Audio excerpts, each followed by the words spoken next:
Hello, my name is Camilla and I'm 19 years old and I'm from Germany, from Berlin.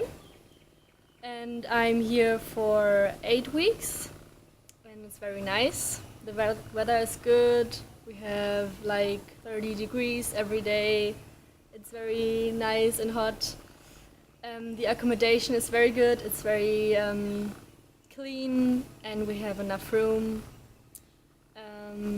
Yes, the food is very nice. I like the food. We get 3 times a day fresh cooked food and it's not too spicy. And then we have 2 projects, the monk project and the orphanage. And early in the morning we go to the temple and teach the monks some English and they learn very well. And in the afternoon we go to the orphanage to about 10 to 20 kids and we play with them and they color something or they play with a ball and go on the swings and also learn some English words, animals, fruits and things like that.